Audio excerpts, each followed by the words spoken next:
ನಮಸ್ತೆ ವೀಕ್ಷಕರೇ, ನಮ್ಮ ಕರ್ನಾಟಕ ಸುದ್ದಿಗೆ ಸ್ವಾಗತ. ನಾನು ಸವಿತಾ ದೊಡ್ಡಯ್ಯ. ಸಿದ್ಧಗಂಗಾ ಮಠದ ಹಳೆಯ ವಿದ್ಯಾರ್ಥಿಗಳು ಹಾಗೂ ಹಿತೈಷಿಗಳ ಟ್ರಸ್ಟ್ ಪ್ರದಾನ ಮಾಡುವ 2024ನೇ ಸಾಲಿನ ಸಿದ್ಧಗಂಗಾ ಶ್ರೀ ಪ್ರಶಸ್ತಿಗೆ ನಾಡೋಜ ಡಾಕ್ಟರ್ ಗೊರೂರು ಚನ್ನಬಸವಪ್ಪ ಆಯ್ಕೆಯಾಗಿದ್ದಾರೆ. ಸಿದ್ಧಗಂಗಾ ಶ್ರೀ ಪ್ರಶಸ್ತಿ 1 ಲಕ್ಷ ರೂಪಾಯಿ ನಗದು, ಅಭಿನಂದನಾ ಪತ್ರ, ಸ್ಮರಣಿಕೆ ಒಳಗೊಂಡಿರುತ್ತದೆ. ಸಿದ್ಧಗಂಗಾ ಮಠದಲ್ಲಿ ಜನವರಿ 21ರಂದು ನಡೆಯುವ ಸಿದ್ಧಗಂಗಾ ಶ್ರೀಗಳ 6ನೇ ವರ್ಷದ ಪುಣ್ಯ ಸ್ಮರಣೆ ದಿನ ಪ್ರಶಸ್ತಿ ಪ್ರದಾನ ಮಾಡಲಾಗುವುದು ಎಂದು ಮಠದ ಟ್ರಸ್ಟ್ ತಿಳಿಸಿದೆ.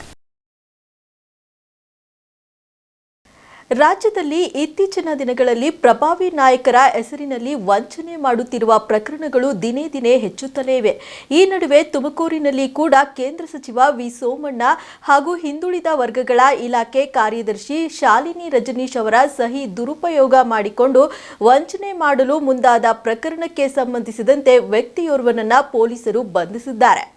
ರಾಜ್ಯದಲ್ಲಿ ಇತ್ತೀಚೆಗೆ ಡಿಕೆ ಸುರೇಶ್ ತಂಗಿ ಎಂದು ಹೇಳಿಕೊಂಡು ಚಿನ್ನ ಖರೀದಿಸಿ ವಂಚಿಸಿದ ಪ್ರಕರಣವೊಂದು ಇಡೀ ರಾಜ್ಯದ ಗಮನ ಸೆಳೆದಿತ್ತು. ಇದೀಗ ತುಮಕೂರಿನಲ್ಲಿ ನಕಲಿ ಲೆಟರ್ ಹೆಡ್ ಮತ್ತು ಸಹಿ ಹಾಕಿ ವಂಚಿಸಿದ ಹಿನ್ನೆಲೆ ಓರ್ವ ವ್ಯಕ್ತಿಯನ್ನ ಬಂಧನ ಮಾಡಲಾಗಿದೆ. ತುಮಕೂರು ಜಿಲ್ಲೆಯ ಮಧುಗಿರಿ ತಾಲೂಕಿನ ಮಿಡಿಗೇಶಿ ನಿವಾಸಿ ಗೋವರ್ಧನ್ ಎಂಬಾತ ಬಂಧಿತ ಆರೋಪಿಯಾಗಿದ್ದಾನೆ. ಸಚಿವ ವಿ ಸೋಮಣ್ಣ ಮತ್ತು ಕಾರ್ಯದರ್ಶಿಯ ಹೆಸರಿನಲ್ಲಿ ಗೋವರ್ಧನ್ ಎಂಬಾತ ವಂಚನೆಗೆ ಪ್ರಯತ್ನ ನಡೆಸಿದ್ದಾನೆ. ಗೃಹ ಸಚಿವರ ಹೆಸರಿನಲ್ಲಿ ವಂಚನೆ ಬಳಿಕ ಕೇಂದ್ರ ಸಚಿವರ ಹೆಸರಿನಲ್ಲಿ ವಂಚನೆಗೆ ಯತ್ನ ಮಾಡಿದ್ದಾನೆ. ಕೇಂದ್ರ ಸಚಿವ ಸೋಮಣ್ಣ ಕಾರ್ಯದರ್ಶಿ ಶಾಲಿನಿ ರಜನೀಶ್ ಹೆಸರಿನಲ್ಲಿ ವಂಚನೆಗೆ ಯತ್ನ ನಡೆಸಿದ್ದಾನೆ. ಸರ್ಕಾರದ ಕಾರ್ಯದರ್ಶಿ ಶಾಲಿನಿ ರಜನೀಶ್ ಅವರ ಸಹಿ ಲೆಟರ್ ಹೆಡ್ ನಕಲು ಮಾಡಿದ್ದ ಗೋವರ್ಧನ್ ಶಾಲಿನಿ ರಜನೀಶ್ ಹೆಸರಿನಲ್ಲಿ ನಕಲಿ ಆದೇಶ ಪ್ರತಿಯನ್ನ ನೀಡಿದ್ದ ಎಂಬ ಆರೋಪ ಕೇಳಿಬಂದಿದೆ. ಕೇಂದ್ರ ಸಚಿವ ವಿ ಸೋಮಣ್ಣ ಅವರ ಆಪ್ತ ಸಹಾಯಕನ ದೂರಿನ ಮೇರೆಗೆ ಗೋವರ್ಧನ್ ಎಂಬಾತನನ್ನ ಬಂಧಿಸಲಾಗಿದೆ. ಸೋಮಣ್ಣ ಅವರ ಕಚೇರಿಯ ಆಪ್ತ ಸಹಾಯಕ ಮಹೇಶ್ ನೀಡಿದ್ದ ದೂರಿನ ಮೇರೆಗೆ ಆರೋಪಿಯನ್ನ ಬಂಧಿಸಲಾಗಿದೆ. ಪ್ರಭಾವಿಗಳ ಹೆಸರಿನಲ್ಲಿ ನಕಲಿ ಸಹಿ ಮತ್ತು ದಾಖಲೆ ಸೃಷ್ಟಿಸಿ ವಂಚಿಸುತ್ತಿರುವ ಆರೋಪದಲ್ಲಿ ಈ ಕ್ರಮ ಕೈಗೊಳ್ಳಲಾಗಿದೆ. ಅಷ್ಟೇ ಅಲ್ಲದೆ ಕೇಂದ್ರ ಸಚಿವರು, ರಾಜ್ಯ ಸರ್ಕಾರದ ಹಿರಿಯ ಅಧಿಕಾರಿಗಳ ಹೆಸರಲ್ಲೂ ಆತ ವಂಚನೆ ಮಾಡುತ್ತಿದ್ದ ಎನ್ನುವ ಅಂಶ ಬೆಳಕಿಗೆ ಬಂದಿದೆ. ದೂರು ದಾಖಲಿಸಿಕೊಂಡು ಎನ್ಇಪಿಎಸ್ ಪೊಲೀಸರು ಆರೋಪಿಯನ್ನು ಬಂಧಿಸಿ ಫಲಾನುಭವಿಗಳ ಹೆಸರು ಹಾಕಿ ಬೋರ್ವೆಲ್ ಕೊರೆಸಿ ಕೊಡಬೇಕು ಮತ್ತು ಪಂಪ್ಸೆಟ್ ಮೋಟಾರು ನೀಡುವಂತೆ ನಕಲಿ ಆದೇಶ ಪ್ರತಿ ನೀಡಿ ವಂಚನೆ ಮಾಡಿದ್ದ ಆರೋಪಿ ಗೋವರ್ಧನ್ ನಕಲಿ ಆದೇಶ ಪ್ರತಿ ನೀಡಿದ್ದ ಪ್ರಕರಣ ತಡವಾಗಿ ಬೆಳಕಿಗೆ ಬಂದಿದೆ. ಈ ಬಗ್ಗೆ ಎನ್ಸಿಪಿಎಸ್ ಪೊಲೀಸ್ ಠಾಣೆಯಲ್ಲಿ ಪ್ರಕರಣ ದಾಖಲಾಗಿದೆ.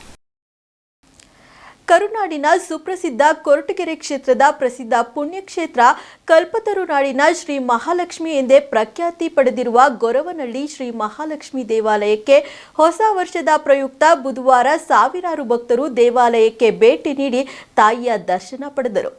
ಕೊರಟಗೆರೆಯಲ್ಲಿರುವ ಗೊರವನಹಳ್ಳಿ ಮಹಾಲಕ್ಷ್ಮಿ ದೇವಾಲಯಕ್ಕೆ ಹೊಸ ವರ್ಷದ ಹಿನ್ನೆಲೆ ಶ್ರೀ ಮಹಾಲಕ್ಷ್ಮಿ ಟ್ರಸ್ಟ್ ವತಿಯಿಂದ ಮುಂಜಾನೆ 6 ಗಂಟೆಗೆ ಅಮ್ಮನವರಿಗೆ ಪಂಚಾಮೃತ ಅಭಿಷೇಕ, ವಿಶೇಷ ಅಲಂಕಾರ, ವಿಶೇಷ ಪೂಜೆಗಳು ನಡೆದಿದ್ದು 35,000ಕ್ಕೂ ಅಧಿಕ ಭಕ್ತರು ಆಗಮಿಸಿ ಅಮ್ಮನವರ ದರ್ಶನ ಪಡೆದರು. ರಾತ್ರಿ 8 ಗಂಟೆಯವರೆಗೆ ಶ್ರೀ ಮಹಾಲಕ್ಷ್ಮಿ ತಾಯಿಯ ದರ್ಶನಕ್ಕೆ ವ್ಯವಸ್ಥೆ ಕಲ್ಪಿಸಲಾಗಿತ್ತು. ಭಕ್ತರಿಗೆ ನೂತನ ದಾಸೋಹ ಭವನದಲ್ಲಿ ಪ್ರಸಾದ ವ್ಯವಸ್ಥೆ ಕಲ್ಪಿಸಲಾಗಿತ್ತು. ಶ್ರೀ ಮಹಾಲಕ್ಷ್ಮಿ ಚಾರಿಟಬಲ್ ಟ್ರಸ್ಟ್ ವತಿಯಿಂದ ಶ್ರೀ ಮಹಾಲಕ್ಷ್ಮಿ ದರ್ಶನಕ್ಕೆ ಬರುವ ಭಕ್ತಾದಿಗಳಿಗೆ ಯಾವುದೇ ತೊಂದರೆ ಆಗದಂತೆ ಕುಡಿಯುವ ನೀರಿನಿಂದ ಹಿಡಿದು ಪ್ರತಿಯೊಂದು ವ್ಯವಸ್ಥೆಯನ್ನು ಅಚ್ಚುಕಟ್ಟಾಗಿ ನಿರ್ವಹಿಸಲಾಗಿತ್ತು. ಪ್ರತಿ ಹೊಸ ವರ್ಷವೂ ಸ್ವಯಂ ಪ್ರೇರಿತರಾಗಿ ಫ್ರೆಂಡ್ಸ್ ಗ್ರೂಪ್ ವತಿಯಿಂದ ಭೋಜನ ನಿರ್ವಹಣೆಯನ್ನ ನಿರ್ವಹಿಸುತ್ತಾರೆ. ಹೊಸ ವರ್ಷದ ಪ್ರಯುಕ್ತ ಭಕ್ತಾದಿಗಳಿಗೋಸ್ಕರ ವಿಶೇಷ ಮೈಸೂರು ಪಾಕ್ ಸಿಹಿ ವಿತರಿಸಲಾಯಿತು.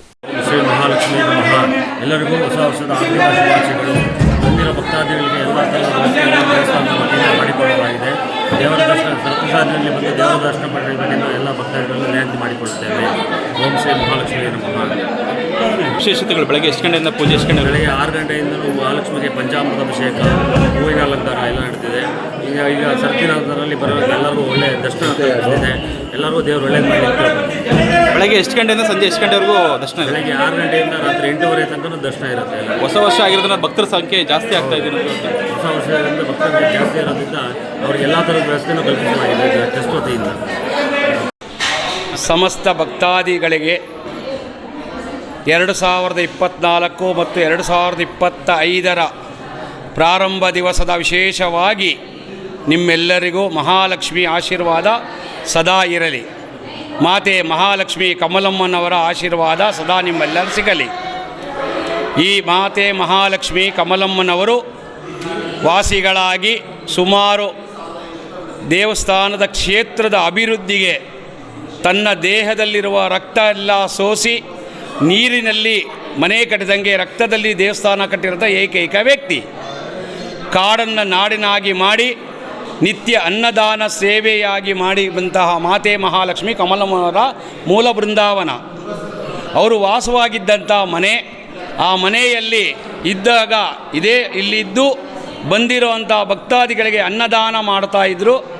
ಅನ್ನದಾನದಿಂದ ವಿಶೇಷವಾಗಿ ಬಂದಿರೋಂಥ ಹೆಣ್ಣು ಮಕ್ಕಳಿಗೆ ಮದುವೆ ಆಗದೇ ಇದ್ದವ್ರಿಗೆ ಕರಿಮಣಿನೂ, ಮದುವೆ ಆಗಿರೋರಿಗೆ ಸುಮಂಗ್ಲಿದಾರನು, ಮತ್ತು ಎಲ್ಲ ರೀತಿಯಲ್ಲಿ ಅಭಿವೃದ್ಧಿಯಾಗಲಿ, ನಿತ್ಯ ಅನ್ನದಾಸೋಹ ಮಾಡಲಿ ಅಂತ ಹೇಳಿ ಅನ್ನದಾನ ಸೇವೆಯೂ ಮಾಡ್ತಾಯಿದ್ರು.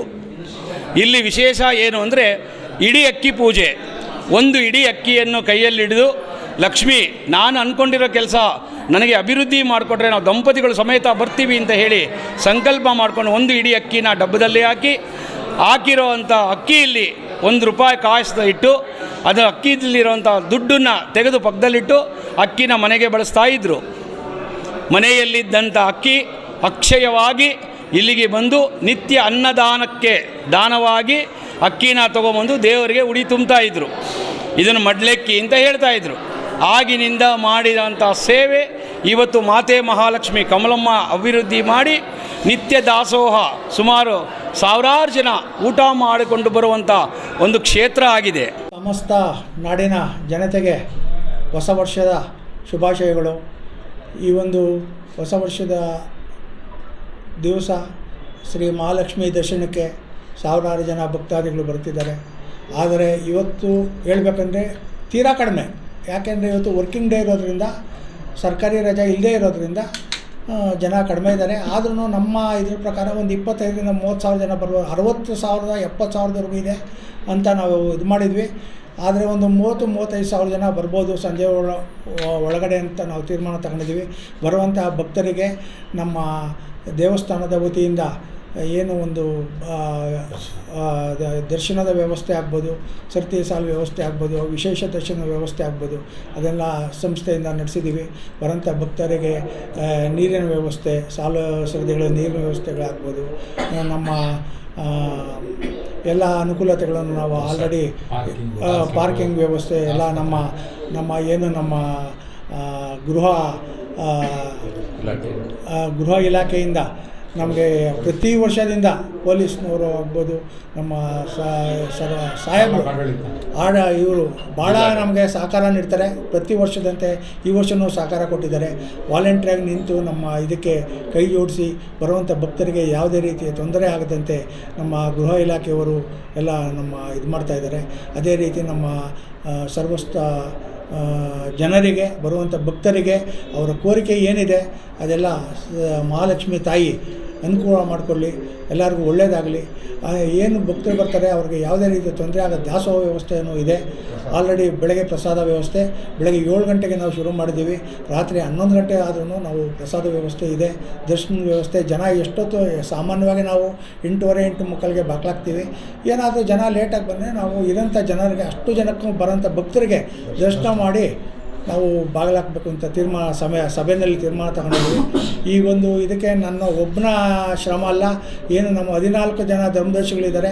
14 ಜನ ಶ್ರಮ ಕೈ ಜೋಡಿಸಿ ಈ ಒಂದು ಕಾರ್ಯಕ್ರಮ ನಡೆಸ್ಕೊಡೋಕ್ಕೆ ಇದು ಮಾಡ್ತಾಯಿದ್ದಾರೆ. ಅವ್ರಿಗೂ ನಮ್ಮ ಮಾಧ್ಯಮ ವರ್ಗದವರು, ನೀವು ಟಿ ವಿ ಅವರಾಗ್ಬೋದು, ಪತ್ರಕರ್ತರಾಗ್ಬೋದು, ನಮ್ಮ ಪ್ರತಿಯೊಂದು ಕಾರ್ಯಕ್ರಮಕ್ಕೂ ಬಂದು ನಮಗೆ ಕೈ ಜೋಡಿಸಿ ನಮ್ಮ ಇದಕ್ಕೆ ಸಹಕಾರ ನೀಡ್ತೀರಾ. ನಮಗೆ ಪೊಲೀಸ್ನವರಾಗ್ಬೋದು, ಸೆಕ್ಯೂರಿಟಿಗಳಾಗ್ಬೋದು, ಭಾಳ ನಮಗೆ ಮೊದಲಿನ ಇವತ್ತೇ ಅಲ್ಲ, ನಮ್ಮ ಟ್ರಸ್ಟ್ ಬಂದಾಗಿಂದನೂ ಭಾಳ ನಮಗೆ ಸಪೋರ್ಟ್ ಮಾಡ್ತಾಯಿದ್ದಾರೆ. ಅವರೆಲ್ಲರಿಗೂ ಹೊಸ ವರ್ಷದ ಶುಭಾಶಯಗಳು ಹಾಗೂ ಧನ್ಯವಾದಗಳನ್ನು ತಿಳಿಸೋಕ್ಕೆ ನಾನು ಇಷ್ಟಪಡ್ತೀನಿ. ಎಲ್ಲರಿಗೂ ನಮಸ್ಕಾರ. ಓಂ ಶ್ರೀ ಗೊರವನಹಳ್ಳಿ ಮಹಾಲಕ್ಷ್ಮಿಯ ನಮಃ. ನಾಡಿನ ಸಮಸ್ತ ಜನರಿಗೆ ಹೊಸ ವರ್ಷದ ಹಾರ್ದಿಕ ಶುಭಾಶಯಗಳು. ನಮ್ಮ ಮುತ್ತಜ್ಜಿಯಾದ ಮಾತೆ ಕಮಲಮ್ಮನವರ ಬೃಂದಾವನದಲ್ಲಿದ್ದೀವಿ ಈಗ. ಅಜ್ಜಿಯವರ ಹೆಸರಿನಲ್ಲಿ ನಾವು ಮಹಾಲಕ್ಷ್ಮಿ ಕಮಲಮ್ಮ ಸೇವಾ ಟ್ರಸ್ಟ್ ಒಂದು ಟ್ರಸ್ಟ್ ನಡೆಸ್ತಿದ್ದೀವಿ. ಅದರಲ್ಲಿ ತುಂಬ ಜನಕ್ಕೆ ಅನುಕೂಲ ಆಗ್ತಾಯಿದೆ. ತುಂಬ ಜನ ಡೋನರ್ಸ್ ಬಂದು ಡೊನೇಟ್ ಮಾಡ್ತಿದ್ದಾರೆ. ನಮ್ಮಲ್ಲಿ ನಡೆಯುವ ಸೇವೆಗಳು ಗೋ ಸೇವೆ ಎಂದು ಮಾಡ್ತಿದ್ದೀವಿ. ಗೋಶಾಲೆ ಮಾಡಿದೆ, ಅದರ ಹಸುಗಳನ್ನು ಸಾಕಿ ನೋಡ್ಕೋತಿದ್ದೀವಿ.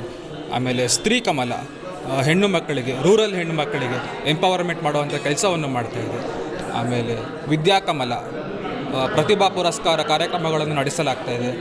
ಕಮಲ ಸೇವಾ ಸದನ ಒಂದು ಕಾಂಪ್ಲೆಕ್ಸ್ ಕಟ್ಟಬೇಕು ಅಂತ ಡಿಸೈಡ್ ಮಾಡ್ತಿದ್ದೀವಿ. ನಾವು ಗುಬ್ಬಿ ತಾಲೂಕು ಇಲ್ಸಂದ್ರ ಗ್ರಾಮೀಣದಲ್ಲಿದ್ದೀವಿ. ನನ್ನ ಹೆಸರು ಐ ಡಿ ರಮೇಶ್ ಅಂತ ಹೇಳಿ. ಈ ಒಂದು ಕ್ಷೇತ್ರದ ಮಹಿಮೆ ಅಪಾರವಾಗಿ ಎಲ್ಲ ಜನಗಳಲ್ಲೂ ಸೇರಿದೆ.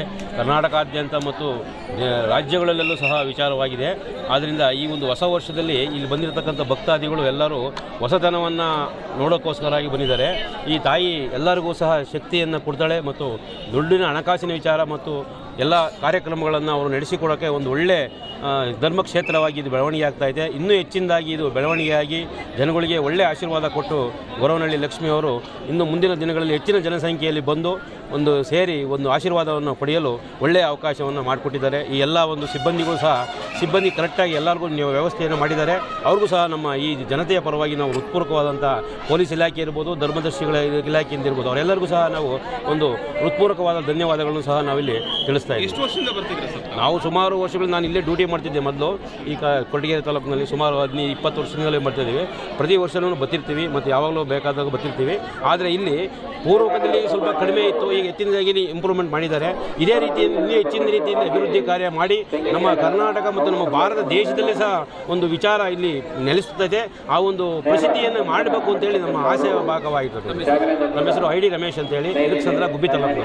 ಎಲ್ರಿಗೂ ನಾವು ಬೆಂಗಳೂರಿಂದ ಬರ್ತಾ ಇದ್ದೀವಿ. ಸುಮಾರು 7 ವರ್ಷದಿಂದ ಬರ್ತಾ ಇದ್ದೀವಿ. ಆ ತಾಯಿ ಆಶೀರ್ವಾದದಿಂದ ಎಲ್ಲ ಸುತ್ತರವಾಗಿ ನಡೀತಾ ಇದೆ. ಇವಾಗಲೂ ಕೂಡ ಹೊಸ ವರ್ಷ ಇದೆ. ಎಲ್ರಿಗೂ ಮೊದಲಿಗೆ ಹೊಸ ವರ್ಷದ ಹಾರ್ದಿಕ ಶುಭಾಶಯಗಳು.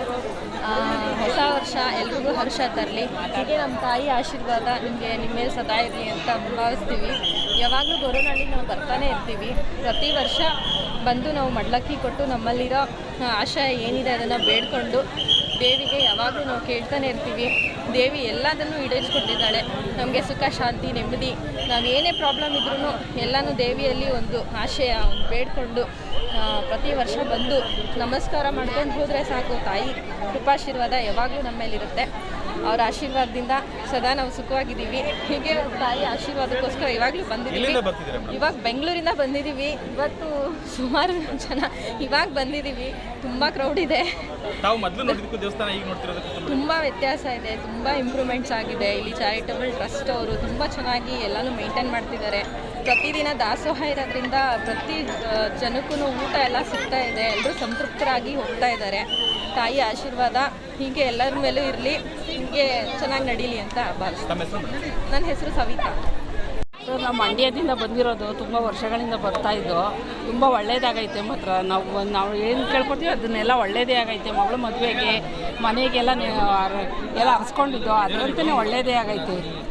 ನಾವು ಬರೋರು ಶಿರಾ ತಾಲೂಕಿನ ಪಟ್ಟನಾಯಕನಹಳ್ಳಿ ಶ್ರೀ ಗುರುಗುಂಡ ಬ್ರಹ್ಮೇಶ್ವರ ಸ್ವಾಮಿ ಮಠದಲ್ಲಿ ಸ್ಫಟಿಕಾಪುರಿ ಮಹಾಸಂಸ್ಥಾನ ಮಠದ ಶ್ರೀ ನಂಜಾವಧೂತ ಸ್ವಾಮೀಜಿಗಳ ದಿವ್ಯ ಸಾನ್ನಿಧ್ಯದಲ್ಲಿ ರಾಷ್ಟ್ರಕವಿ ಕುವೆಂಪು ಅವರ ಜನ್ಮದಿನ ಆಚರಿಸಲಾಯಿತು.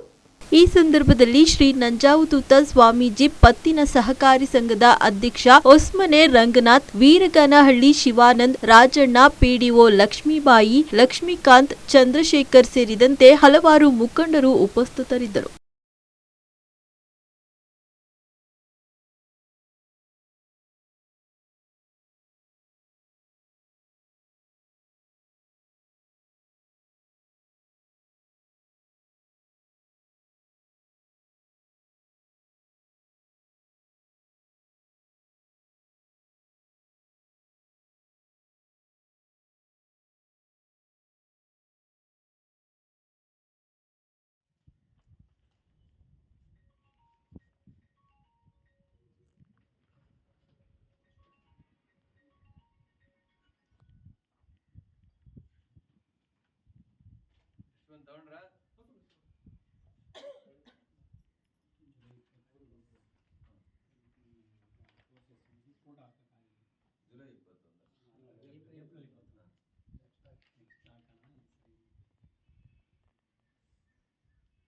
ಆಗಬೇಕು. ಅವರ ಹೆಸರಿನಲ್ಲಿ ಅನೇಕ ಕಾರ್ಯಕ್ರಮಗಳನ್ನು ಸರ್ಕಾರ ತರುವಂಥದ್ದಾಗಬೇಕು. ಆ ನಿಟ್ಟಿನಲ್ಲಿ ನಾವು ಈ ಕುವೆಂಪು ಜಯಂತಿಯನ್ನು ಇವತ್ತು ಸರ್ಕಾರಕ್ಕೆ ಒಂದು ಸಂದೇಶ ರೂಪವಾಗಿ ಆಚರಣೆ ಮಾಡೋಣ. ಕುವೆಂಪು ಅವರು ಸರ್ವಕಾಲಿಕ ಗೌರವಮಾನ್ಯರು, ಸರ್ವಕಾಲಿಕ. ಈ ಜಗತ್ತು ಇರೋರಿಗೂ ಕೂಡ ಕುವೆಂಪುರವರನ್ನು ಮತ್ತೆ ಮತ್ತೆ ನೆನಪಿಸ್ಕೊಳ್ತೀವಿ. ಹೇಳಿದಲ್ಲ, ಒಂದು ರಾಮಾಯಣ ದರ್ಶನ ಬರೀತಾರೆ, ಇನ್ನೆಲ್ಲೋ ಕಾನೂರು ಹೆಗ್ಗಡತಿ ಬರೀತಾರೆ, ಇನ್ನೆಲ್ಲೋ ಮಲೆಗಳಲ್ಲಿ ಮದುಮಗಳು ಬರೀತಾರೆ. ಎಲ್ಲಿಂದ ಎಲ್ಲಿಗೆ ಅವರ ಸಾಹಿತ್ಯ ಬಹಳ ಅಗಾಧವಾದ. ನಾನು ಇಳಿಯುವ ಆಳಕ್ಕೆ ಇಳಿಯಬಲ್ಲೆಯ, ನಾನು ಏರುವ ಎತ್ತರಕ್ಕೆ ಏರಬಲ್ಲೆಯ. ಅವರೊಂದು ಕಡೆ ಚರ್ಚಿನಲ್ಲಿ ಆ ಮಾತುಗಳನ್ನು ಬಳಸ್ತಾರೆ ಒಂದು ಭಾಷಣದಲ್ಲಿ. ಹಾಗಾಗಿ ಕುವೆಂಪು ಅವರ ಆಳಕ್ಕೂ ನಾವು ಇಳಿಲಿಕ್ಕೆ ಸಾಧ್ಯವಿಲ್ಲ. ಅವರು ಏರಿದಂಥ ಆ ವಿಚಾರ ಕ್ರಾಂತಿಯನ್ನು ಈ ದೇಶದಲ್ಲಿ ಹುಟ್ಟುಹಾಕಿದಂಥವರು ಕುವೆಂಪು ಅವರು. ತಮ್ಮ ಬರಹಗಳ ಮೂಲಕ ಯುವಕರನ್ನು ಬಡಿದೆಚ್ಚಿದಂಥವರು ಕುವೆಂಪುರವರು. ಹಾಗಾಗಿ ಅವರ ಭಾವಗೀತೆಗಳ ಮೂಲಕ, ಕ್ರಾಂತಿಗೀತೆಗಳ ಮೂಲಕ, ರೈತಗೀತೆಯ ಮೂಲಕ, ಕಾದಂಬರಿಯ ಮೂಲಕ, ಕಥೆಗಳ ಮೂಲಕ ನಮ್ಮ ಬದುಕಿನ ರುದ್ರ ರೂಪಗಳನ್ನು ತೋರಿಸಿ ಸಮಾನತೆಗಾಗಿ, ನಮ್ಮ ಹಕ್ಕುಗಳಿಗಾಗಿ ಬಹಳ ದೊಡ್ಡ ಮೌನ ಕ್ರಾಂತಿಯನ್ನು ಮಾಡಿದಂಥವರು ಕುವೆಂಪುರವರು. ಅವ್ರಿಗೆ ಸಿಗಬೇಕಾದಂಥ ಗೌರವ ಸರ್ಕಾರಗಳು ಸಿಗೋವಂತೆ ಮಾಡಲಿ. ಅವರ ಜಯಂತಿಯನ್ನು ಅಧಿಕೃತವಾಗಿ ಸರ್ಕಾರ ಬಹಳ ದೊಡ್ಡ ಮಟ್ಟಿಗೆ ಆಚರಣೆ ಮಾಡಲಿ. ಆ ಮೂಲಕ ನಾವು ಕುವೆಂಪುರವರನ್ನು ಸ್ಮರಿಸುವಂಥ ಕೆಲಸವನ್ನು ನಿತ್ಯವೂ ಮಾಡೋಣ ಅನ್ನುವಂಥ ಭಾವನೆಯನ್ನು ಈ ಸಂದರ್ಭದಲ್ಲಿ ವ್ಯಕ್ತಪಡಿಸಿ, ಜನಸೇವಕ ಆರ್ ಉಗ್ರೇಶ್ ಅವರ 57ನೇ ಹುಟ್ಟುಹಬ್ಬದ ಪ್ರಯುಕ್ತ ಶಿರಾನಗರದ ಪ್ರೆಸಿಡೆನ್ಸಿ ಶಾಲೆ ಪಕ್ಕದ ಆವರಣದಲ್ಲಿ ಬೃಹತ್ ಆರೋಗ್ಯ ತಪಾಸಣಾ ಶಿಬಿರ ಆಯೋಜಿಸಲಾಗಿತ್ತು.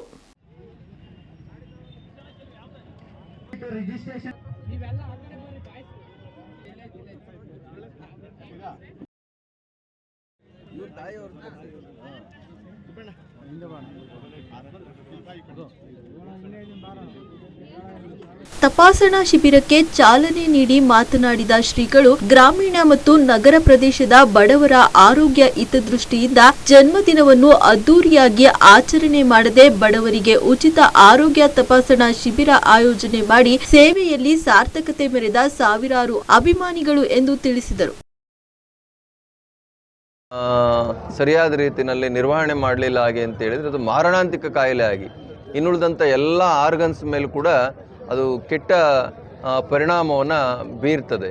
ಹಾಗಾಗಿ ಅದನ್ನು ಬೇಸಿಕ್ ನಾವು ಚೆಕ್ ಮಾಡಬೇಕು ಅಂತೇಳಿ. ಮತ್ತು ಆಂಕಾಲಜಿ ಇವತ್ತು ಒಂದು ಕಾಮನ್ ಪ್ರಾಬ್ಲಮ್ ಆಗ್ತಾ ಇದೆ. ಅದು ಆಂಕಾಲಜಿನಲ್ಲಿ ನಾನು ಕೇಳಿದೇನು ಗಾಲ್ ಬ್ಲಾಡರು ಇದಾ ಏನು ಹಾಗೆ ಅಂತ, ಅದು ಬರುತ್ತೆ. ಅವ್ರು ಹೇಳಿದ್ರು ಭಾಳ ರೀತಿಯ ಪ್ರಾಬ್ಲಮ್ಮು ಈ ಆಂಕಾಲಜಿ ಸಬ್ಜೆಕ್ಟ್ನಲ್ಲಿ ಇದರಲ್ಲಿ ಡಿಪಾರ್ಟ್ಮೆಂಟಲ್ಲಿ ಇವತ್ತು ನಮಗೆ ಕಾಣಸಿಗ್ತಾ ಇದೆ. ಅದರಲ್ಲಿ ಭಾಳ ಪ್ರಾಬ್ಲಮ್ಸ್ ಟ್ರೇಸ್ ಆಗ್ತಾ ಇದೆ. ಅದನ್ನು ಸರಿಯಾದ ರೀತಿಯಲ್ಲಿ ನಾವು ಎಚ್ಚೆತ್ಕೊಳ್ಳಲಿಲ್ಲ ಕರೆಕ್ಟ್ ಟೈಮ್ಗೆ ಹಾಗೆ ಅಂತ ಹೇಳಿದ್ರೆ ಸ್ಟೇಜ್ಗಳು ಮೀರಿ ಹೋಗಿ ಅದು ಕ್ಯಾನ್ಸರ್ ನಮಗೆ ಟ್ರೇಸ್ ಆಗ್ತದೆ. ಆವಾಗ ಗುಣ ಮಾಡೋದು ಭಾಳ ಕಷ್ಟ ಅಂತೇಳಿ. ಅಂದರೆ ನಮ್ಮ ಆಹಾರ ಕ್ರಮ, ನಮ್ಮ ದಿನಚರಿ, ಇವತ್ತು ಮನುಷ್ಯ ಎಲ್ಲೋ ಒಂದು ಕಡೆ ಒತ್ತಡಯುಕ್ತವಾದಂಥ ಜೀವನದಲ್ಲಿ ನಮ್ಮನ್ನೇ ನಾವು ಮರಿತಾ ಇದ್ದೀವಿ.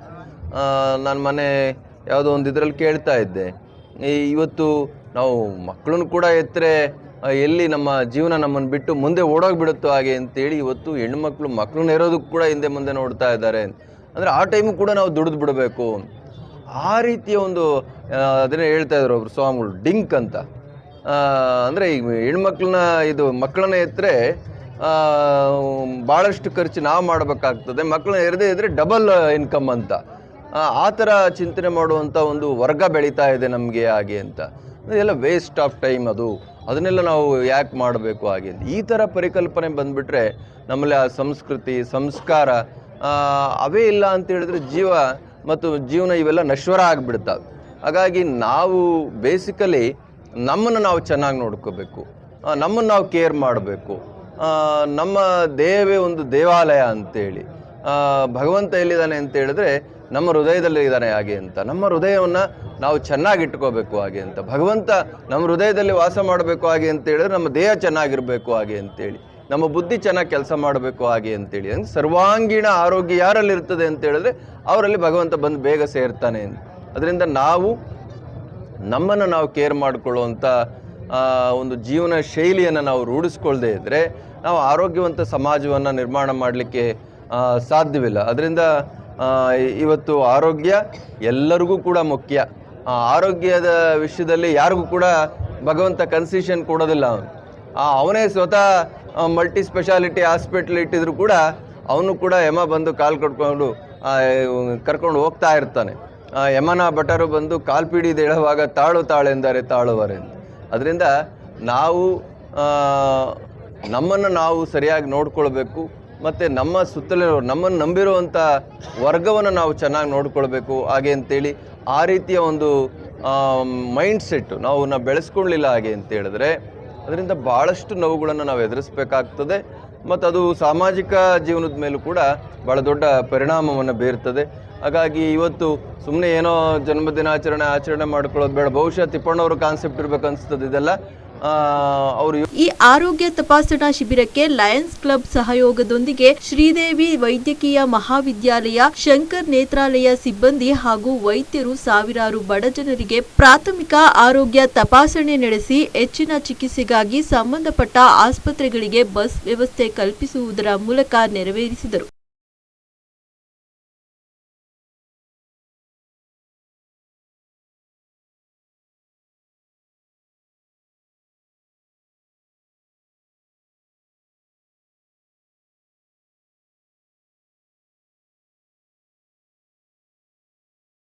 ಈ ಸಂದರ್ಭದಲ್ಲಿ ಶ್ರೀದೇವಿ ವೈದ್ಯಕೀಯ ಕಾಲೇಜಿನ ಡಾಕ್ಟರ್ ಪ್ರದೀಪ್, ನಗರಸಭೆ ಮಾಜಿ ಅಧ್ಯಕ್ಷರು ಅಂಜನಪ್ಪ, ಸಮಾಜ ಸೇವಕ ಕ್ಯಾದಿಗುಂಟೆ ತಿಪ್ಪೇಸ್ವಾಮಿ, ಜೆಡಿಎಸ್ ಯುವ ಮುಖಂಡ ಮಾನಂಗಿ ರಾಮು ಸೇರಿದಂತೆ ಹಲವಾರು ಮುಖಂಡರು ಉಪಸ್ಥಿತರಿದ್ದರು. ಹೊಸ ವರ್ಷದ ಹಿನ್ನೆಲೆ ಧರ್ಮಸ್ಥಳ ಗ್ರಾಮಾಭಿವೃದ್ಧಿ ಸಂಘದ ವತಿಯಿಂದ ತಿಪಟೂರು ಪತ್ರಕರ್ತರಿಗೆ ಹೊಸ ವರ್ಷದ ಡೈರಿ ವಿತರಿಸಲಾಯಿತು. ತಿಪಟೂರಿನ ಪತ್ರಕರ್ತರಿಗೆ ಧರ್ಮಸ್ಥಳ ಗ್ರಾಮೀಣಾಭಿವೃದ್ಧಿ ಯೋಜನೆ ಸಂಘದ ವತಿಯಿಂದ 2025ರ ಹೊಸ ಡೈರಿಗಳು ಮತ್ತು ಧರ್ಮಸ್ಥಳದ ಮ್ಯಾಗಝಿನ್ ಪುಸ್ತಕಗಳನ್ನ ಎಲ್ಲರಿಗೂ ನೀಡಿ ಹೊಸ ವರ್ಷದ ಶುಭ ಕೋರಿದರು.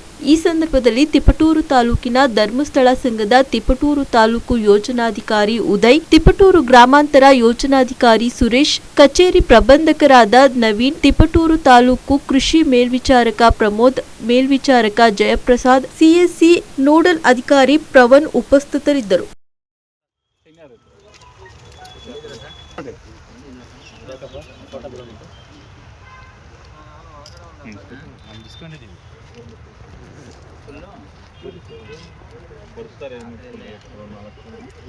ತುಂಬ ಜನರು ಪತ್ರಿಕೆ ನೀಡಿಕೊಂಡು ಸಂಘದವರು ಮತ್ತು VIP ಗಳು ನಮ್ಮನ್ನು ಭಾಳ ಕೊಂಡೊಯ್ದರು. ಧರ್ಮಸ್ಥಳ ಸಂಸ್ಥೆ ಜನಪರ ಕಾರ್ಯಕ್ರಮ ಮಾಡ್ತಿದೆ, ಭಾಳ ಒಳ್ಳೆ ಕೆಲಸ ಮಾಡ್ತಿದೆ, ನಮ್ಮ ಸಪೋರ್ಟ್ ಇದೆ ಅಂತೇಳಿ ನಮಗೆ VIP ಸೆಕ್ಷನ್ ಭಾಳ ಬಲ ಕೊಟ್ಟಿದೆ. ಆ ನಿಟ್ಟಿನಲ್ಲಿ ನಿಮ್ಮ ಸಹಕಾರವನ್ನು ಖಂಡಿತವಾಗಿ ಮರೆಯಲ್ಲ. ಸರ್ ಕೆಲವೊಂದು ವಿಜ್ಞಾಪನೆ ಮಾಡಿದರು. ಯಾಕೆಂದರೆ ಕ್ಷೇತ್ರಕ್ಕೆ ಹೋದಾಗ ನಾನು ನಮ್ಮ ದೊಡ್ಡಾಧಿಕಾರಿಗಳ ಗಮನಕ್ಕೆ ತಂದು ಖಂಡಿತ ಕ್ಷೇತ್ರ ಭೇಟಿಯ ಸಂದರ್ಭ ನಿಮಗೆ ಯಾವ ರೀತಿಯಲ್ಲಿ ಅವಕಾಶಗಳು ಕೊಡಲಿಕ್ಕಾಗುತ್ತೋ ಅದರ ಗಮನ ತರುವಂಥ ಕೆಲಸ ನಾವು ಮಾಡ್ತೇವೆ. ಯಾಕಂದರೆ ಆ ಮಟ್ಟದಲ್ಲಿ ನಮ್ಗೆ ಅಧಿಕಾರ ಇಲ್ಲ. ಯಾಕಂದರೆ ನಮ್ಮ ಒಂದೊಂದು ವಿಂಗ್, ನಮ್ಮ ಧರ್ಮಸ್ಥಳ ಗ್ರಾಮಾಭಿವೃದ್ಧಿನೇ ಬೇರೆ, ಧರ್ಮಸ್ಥಳದ ನಮ್ಮ ದೇವಸ್ಥಾನ ಆಡಳಿತ ಟ್ರಸ್ಟಿಯೇ ಬೇರೆ, ಆಮೇಲೆ ಹಾಸ್ಪಿಟಲ್ ಟ್ರಸ್ಟಿಯೇ ಬೇರೆ, ಇವುಗಳೆಲ್ಲ ಬೇರೆ ಬೇರೆ ಒಂದು ವಿಧ ಇದೆ ನಮ್ಮಲ್ಲಿ. ಹಾಗೆ ನಾವು ಗಮನಕ್ಕೆ ತರ್ತೇವೆ. ಖಂಡಿತ ನಮಗೊಂದು ಆಸೆ ಇದೆ. ಯಾಕಂದರೆ ನಮ್ಮ ಪ್ರತಿಯೊಂದು ಕಾರ್ಯಕ್ರಮವನ್ನು ನಮ್ಮ 2 ತಾಲೂಕಿನ ಪ್ರತಿಯೊಬ್ಬರಿಗೂ ಮುಟ್ಟಿಸುವಂಥ ಕೆಲಸ ನೀವು ಮಾಡ್ತಾಯಿದ್ರಿ.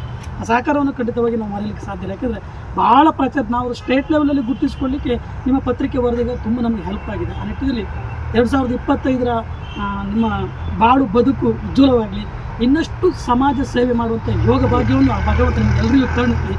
ಖಂಡಿತವಾಗಿ ಯಾವುದೇ ರೀತಿಯಲ್ಲಿ ನೀವು ಆಸೆ ಆಕಾಂಕ್ಷೆಗಳನ್ನು ಇಟ್ಟುಕೊಳ್ಳದೆ ಪಾರದರ್ಶಕವಾಗಿ ವರದಿಗಳನ್ನು, ನೈಜವಾದ ವರದಿಗಳನ್ನು ನಮ್ಮ ಸಮಾಜದ ಸಮಸ್ತರಿಗೆ ತಲುಪಿಸುವಂಥ ಕೆಲಸ ಮಾಡ್ತೀವಿ. ಮುಂದಿನ ದಿನಗಳಲ್ಲಿ ನಿಮ್ಮೆಲ್ಲರೂ ಬಾಳು ಬದುಕಾಗಲಿ. ಆ ಕ್ಷೇತ್ರದ ಅಧಿದೇವತೆ ಮಂಜುನಾಥ ಸ್ವಾಮಿ, ಕ್ಷೇತ್ರ ಪಾಲಕ ಅಣ್ಣಪ್ಪ ಸ್ವಾಮಿ ನಿಮಗೆಲ್ಲರಿಗೂ ಆರೋಗ್ಯ, ಆಯುಷ್ಯ, ಆರೋಗ್ಯ, ಸುಖ ಸಂಪತ್ತು, ನೆಮ್ಮದಿಯನ್ನು ಕೊಟ್ಟು, ಉತ್ತರೋತ್ತರ ಅಭಿವೃದ್ಧಿಯನ್ನು ಕೊಟ್ಟು ಇನ್ನಷ್ಟು ಸಮಾಜ ಸೇವೆ ಮಾಡುವಂಥ, ಇನ್ನಷ್ಟು ಸಮಾಜದ ದುಷ್ಟ ವ್ಯವಸ್ಥೆಗಳನ್ನು ಅನಾವರಣಗೊಳಿಸಿ ಶುಚಿ ಮಾಡಿಸುವಂಥ ಕೆಲಸ ನಿಮ್ಮಿಂದೆಲ್ಲ ಆಗಲಿ ಅಂತ ಹೇಳ್ತಾ ಪ್ರಪ್ರಥಮವಾಗಿ ನಿಮಗೆಲ್ಲರಿಗೂ ಡೈರಿಯನ್ನು ಕೊಡೋದ್ರ ಜೊತೆಗೆ ಹೊಸ ವರ್ಷದ ಶುಭಾಶಯವನ್ನು ಎಲ್ಲರಿಗೂ ನಮ್ಮಿಬ್ಬರ ಪರವಾಗಿ ಸಹ ಎಲ್ಲರಿಗೂ ವಿಶ್ ಮಾಡ್ತಿದ್ದೇವೆ ಸರ್. ಕಲಬುರಗಿ ರಿಪಬ್ಲಿಕ್ ಎಂಬ ಬಿಜೆಪಿ ಆರೋಪಕ್ಕೆ ಸಚಿವ ಪ್ರಿಯಾಂಕ್ ಖರ್ಗೆ ಬೆಂಗಳೂರಿನಲ್ಲಿ ಸುದ್ದಿಗೋಷ್ಠಿ ನಡೆಸಿ ತಿರುಗೇಟು ನೀಡಿದ್ದಾರೆ. ಕಲಬುರಗಿ ರಿಪಬ್ಲಿಕ್ ಎಂಬ ಬಿಜೆಪಿಯ ಆರೋಪಕ್ಕೆ ಸುದ್ದಿಗೋಷ್ಠಿ ನಡೆಸಿ ಪ್ರತಿಕ್ರಿಯೆ ನೀಡಿದ ಪ್ರಿಯಾಂಕ್ ಖರ್ಗೆ ತಮ್ಮ ಫ್ಯಾಮಿಲಿಯನ್ನು ನಿಂದಿಸಿದ ಬಿಜೆಪಿ ಮುಖಂಡ ಮಣಿಕಂಠ ರಾಥೋಡ್ ಆಡಿಯೋ ರಿಲೀಸ್ ಮಾಡಿದ್ದಾರೆ. ಬಿಜೆಪಿ ಅಭ್ಯರ್ಥಿಯಿಂದ ನಮಗೆ ಕೊಲೆ ಬೆದರಿಕೆ ಬಂದಿದೆ, ನಾವು ದೂರು ಕೊಟ್ಟಾಗ ಕೇಸ್ ಹಾಕಲಿಲ್ಲ ಎಂದ ಖರ್ಗೆ, ನಿಮ್ಮ ಪಕ್ಷದಲ್ಲಿ ಆಗುತ್ತಿರುವ ಕಾರ್ಯಗಳಿಗೆ ನಿಮ್ಮ ಹತ್ತಿರವೇ ನಿಯಂತ್ರಣವಿಲ್ಲ, ನಮ್ಮ ಮೇಲೆ ಬೊಟ್ಟು ಮಾಡಿ ತೋರಿಸ್ತೀರಾ ಎಂದು ಬಿಜೆಪಿ ನಾಯಕರನ್ನ ಪ್ರಶ್ನಿಸಿದ್ದಾರೆ. ಈಶ್ವರಪ್ಪ ಪ್ರಕರಣಕ್ಕೂ ನಮ್ಮ ಪ್ರಕರಣಕ್ಕೂ ವ್ಯತ್ಯಾಸ ಇಲ್ಲವೇ? ನಿನ್ನೆ ಹೇಳುತ್ತಾರೆ ನಾವು ಎಲ್ಲಿಗೆ ಹೋಗುತ್ತೇವೆ ಅಲ್ಲಿಗೆ ಮುತ್ತಿಗೆ ಹಾಕಿ, ನಮ್ಮ ಮನೆಯ ಮೇಲೆ 4ನೇ ತಾರೀಕು ಮುತ್ತಿಗೆ ಹಾಕ್ತೀವಿ ಅಂತಾರೆ. ಬಿಜೆಪಿಯವರು ವೀಕೆಂಡ್ ರಾಜಕಾರಣಿಗಳು. ನಮ್ಮ ಪ್ರಶ್ನೆಗೆಲ್ಲ ಉತ್ತರ ಕೊಟ್ಟು ನಮ್ಮ ಹತ್ತಿರ ಬರಲಿ ಎಂದು ಬಿಜೆಪಿ ನಾಯಕರಿಗೆ ಪ್ರಿಯಾಂಕ್ ಖರ್ಗೆ ತಿರುಗೇಟು ನೀಡಿದ್ದಾರೆ. ರಿಪೋರ್ಟ್ ಕಾರ್ಡ್ ಕೊಟ್ಟಿರ್ಬೇಕಪ್ಪ ಉಳಿಸ್ಕೊಳ್ಳಿಕ್ಕೆ. ದಯವಿಟ್ಟು ಫಸ್ಟ್ ಇವ್ರಿಗೆಲ್ಲರಿಗೂ ನೋಟಿಸ್ ಕೊಡಿ, ಆಮೇಲೆ ನನ್ನ ಹತ್ರ ಬನ್ನಿ. ನಿಮ್ಮ ಪಾರ್ಟಿನಲ್ಲಿ ನಿಮ್ಮ ಮೂಕ್ ಕೆಳಗಡೆ ಆಗ್ತಾ ಇರುವಂಥ ಇದಕ್ಕೆ ಕಾರ್ಯಗಳಿಗೆ ನಿಮ್ಮ ಹತ್ರ ನಿಯಂತ್ರಣ ಇಲ್ಲ, ನಮ್ಮ ಬಗ್ಗೆ ಕಮೆಂಟ್ ಮಾಡ್ತೀರಾ? ಈಶ್ವರಪ್ಪ ಅವ್ರ ಪ್ರಕರಣಕ್ಕೆ ಮತ್ತು ನಮ್ಮ ಪ್ರಕರಣಕ್ಕೆ ವ್ಯತ್ಯಾಸ ಇಲ್ವಾ? ಮತ್ತು ನೀವು ನಿನ್ನೆ ನೋಡಿರ್ಬೇಕು, ಒಂದು BJP ಟೂಲ್ ಕಿಟ್ ಸ್ಟಾರ್ಟ್ ಆಗಿಬಿಟ್ಟಿದೆ. ನಿನ್ನೆ ನಾನು ಹಾಕಿದ್ದೆ ಸಾಮಾಜಿಕ ಜಾಲತಾಣದಲ್ಲಿ, ಎಲ್ಲಿ ನಾವೆಲ್ಲಿ ಹೋಗ್ತೀವಿ ನಮ್ಗೆ ಮುದ್ಗೆ ಹಾಕಬೇಕಂತೆ, ನಮ್ಮ ಮನೆಗೆ 4ನೇ ತಾರೀಕು ಮುದ್ಗೆ ಬರ್ತಾರಂತೆ, ಮತ್ತು ನಾವು ಏನೇ ಮಾಡಿದ್ರು ಅದಕ್ಕೆ ವಿರೋಧ ಮಾಡಬೇಕಂತೆ. ಸೊ BJP ಟೂಲ್ ಕಿಟ್ಟು ಈಗಾಗಲೇ ಪ್ರಾರಂಭ ಆಗಿದೆ ನಿನ್ನೆಯಿಂದ. ಅದು ಯಾಕೆ 31st ಫಸ್ಟ್ ಬಿಟ್ಟರು ಏನೋ ನ್ಯೂ ಇಯರ್ಗೆ ಪಾರ್ಟಿಗೆ ಇರಬೇಕು. ಅದು ಅವರೇ ವೀಕೆಂಡ್ ರಾಜಕಾರಣಿಗಳು, ವೀಕ್ ಡೇ ರಾಜಕಾರಣಿಗಳು ಇವರೆಲ್ಲರೂ. ಈಗ ಇವರು ಕಲಬುರಗಿಗೆ ಬರ್ತಾ ಇದಾರಲ್ಲ, ಇದಕ್ಕೆಲ್ಲ ಉತ್ತರ ಕೊಟ್ಟು ಬರಲಿ. ಅಮೆರಿಕದ ನ್ಯೂ ಆರ್ಲೆನ್ಸ್ ಬೌರ್ಬನ್ ರಸ್ತೆಯಲ್ಲಿ ಹೊಸ ವರ್ಷದ ಸಂಭ್ರಮಾಚರಣೆಯಲ್ಲಿದ್ದ ಜನರ ಗುಂಪಿನ ಮೇಲೆ ಟ್ರಕ್ ಹರಿದು 15 ಜನ ಸಾವನ್ನಪ್ಪಿದ್ದು 30ಕ್ಕೂ ಹೆಚ್ಚು ಮಂದಿ ಗಾಯಗೊಂಡಿದ್ದಾರೆ ಎಂದು ವರದಿಯಾಗಿದೆ. ಜನರ ಮೇಲೆ ನುಗ್ಗಿದ ವಾಹನದ ಮೇಲೆ ಇಸ್ಲಾಮಿಕ್ ಸ್ಟೇಟ್ ಭಯೋತ್ಪಾದಕ ಸಂಘಟನೆಯ ಧ್ವಜ ಕಂಡುಬಂದಿದ್ದು FBI ತನಿಖೆ ಚುರುಕುಗೊಳಿಸಿದೆ. ಘಟನೆಯ ಹಿಂದೆ ಯಾವುದಾದರೂ ಭಯೋತ್ಪಾದಕ ಗುಂಪಿನ ಕೈವಾಡವಿದೆಯೇ ಎಂಬ ಕುರಿತು ತನಿಖೆ ತೀವ್ರಗೊಳಿಸಿದೆ. ಇದುವರೆಗೂ ಯಾವುದೇ ಸಂಘಟನೆ ದಾಳಿ ಹೊಣೆ ಹೊತ್ತಿಲ್ಲ. ಸುಧಾರಿತ ಸಾಧನ ಕಂಟ್ರಿ ಬಾಂಬ್ಗಳು ವಾಹನದಲ್ಲಿ ಪತ್ತೆಯಾಗಿವೆ. ವಾಹನದಲ್ಲಿ ಚಾಲಕ ಮಾತ್ರ ಇದ್ದ ಎಂದು FBI ಮಾಹಿತಿ ನೀಡಿದೆ. ಫ್ರೆಂಚ್ ಕ್ವಾರ್ಟರ್ಸ್ನ ಆರ್ಲೆನ್ಸ್ ಐತಿಹಾಸಿಕ ಕೇಂದ್ರದ ಸಮೀಪ ಹೊಸ ವರ್ಷ 2025ರ ಸಂಭ್ರಮಾಚರಣೆಯಲ್ಲಿದ್ದ ಸಂಭ್ರಮದಲ್ಲಿ ಬೆಳಗಿನ ಜಾವ ಸುಮಾರು 3 ಗಂಟೆಗೆ ಘಟನೆ ನಡೆದಿದೆ. ಓವರ್ ಏರ್ ಕಾನ್ಸರ್ಟ್ನಲ್ಲಿ ಸೇರಿದ್ದ ಜನರ ಮೇಲೆ ವಾಹನ ಹರಿದಿದೆ. ಆಲ್ಸೆಟ್ ಶುಗರ್ ಬೌಲ್ಗಾಗಿ ನಗರಕ್ಕೆ ಬರುತ್ತಿದ್ದ ಕಾಲೇಜು ಫುಟ್ಬಾಲ್ ಅಭಿಮಾನಿಗಳನ್ನು ಗುರಿಯಾಗಿಸಿಕೊಂಡು ದಾಳಿ ನಡೆಸಲಾಗಿದೆ ಎಂದು ವರದಿಯಾಗಿದೆ.